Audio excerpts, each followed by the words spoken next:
O governo do Distrito Federal criou um gabinete de crise para ajudar nas atividades administrativas e nas investigações do ataque de domingo.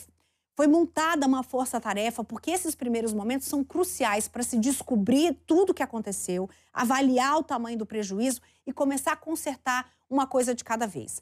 Vamos ver aqui com a Maíra Guedes, então, como é que vai ser, qual é a formação desse gabinete, né? Quem faz parte desse grupo atuante nesse momento, Maíra?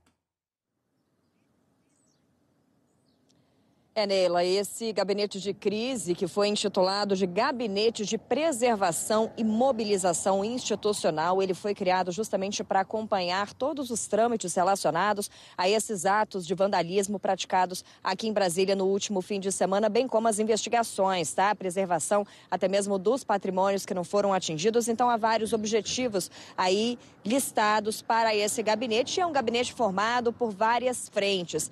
De acordo com o que foi publicado no Diário Oficial aqui do Distrito Federal, compõe esse gabinete de crise todas as secretarias do Distrito Federal, a Casa Civil, a Procuradoria-Geral do DF, as administrações regionais do Plano Piloto, Sudoeste, Lago Sul e do Lago Norte. E também foram convidados a participar desse gabinete de crise representantes do Supremo Tribunal Federal, o STF, do Superior Tribunal de Justiça, o STJ, Câmara dos Deputados, Senado e também o interventor federal, que foi então nomeado aí para acompanhar toda essa questão da intervenção que submete a segurança do Distrito Federal ao governo federal. Esse gabinete ele vai ajudar nessas atividades institucionais, vai acompanhar as investigações que estão em andamento e também toda a questão da preservação, né?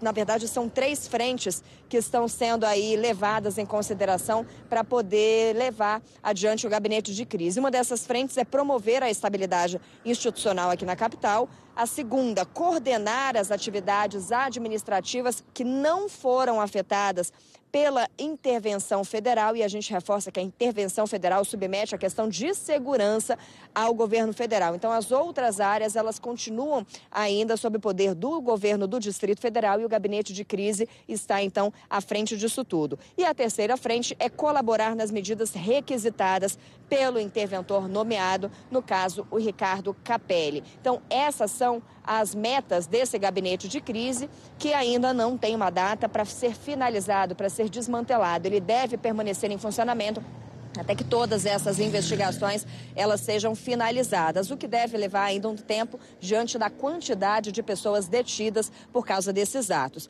E Neila, a gente está aqui na frente do complexo penitenciário da Papuda, movimentação ainda muito tranquila por aqui, o complexo penitenciário que está servindo aí de abrigo para muitos dos presos. Aqueles que não foram liberados, eles estão sendo trazidos para cá conforme uma decisão da Vara de Execuções Penais, porque aqui no complexo, vou sair um pouquinho até para o Hernando mostrar, olha só, essa aqui é a entrada principal do complexo, ele é uma fazenda, é imenso, a Papuda, e aqui dentro a gente tem vários presídios, tá?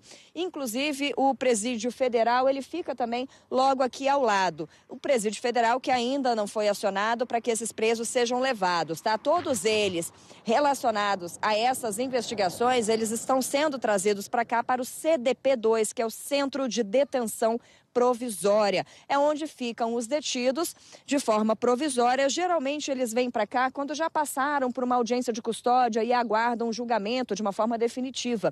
Mas nesse caso, essas pessoas estão vindo para cá antes mesmo da audiência de custódia. Essa foi uma medida extraordinária decretada pela Vara de Execuções Penais diante de um cenário tão atípico que a gente enxerga aqui no Distrito Federal. Então, esses presos estão sendo trazidos para cá. Os presos homens, as mulheres estão sendo levadas para a colmeia, que é como nós conhecemos aqui no Distrito Federal, a penitenciária feminina. Estamos acompanhando aqui a chegada desses ônibus, acompanhamos agora há pouco Rafael Cadengue mostrando alguns ônibus saindo da Academia Nacional de Polícia, onde estão concentrados muitos desses manifestantes que foram detidos e alguns estão sendo levados para a rodoviária, para que sejam, então, para que esses que foram liberados de acordo com as condições humanitárias levadas em consideração, e os outros estão sendo trazidos aqui para que aguardem, então, a audiência de custódia. A gente está acompanhando toda a movimentação nesse início de manhã, agora são 7h47, movimentação muito tranquila,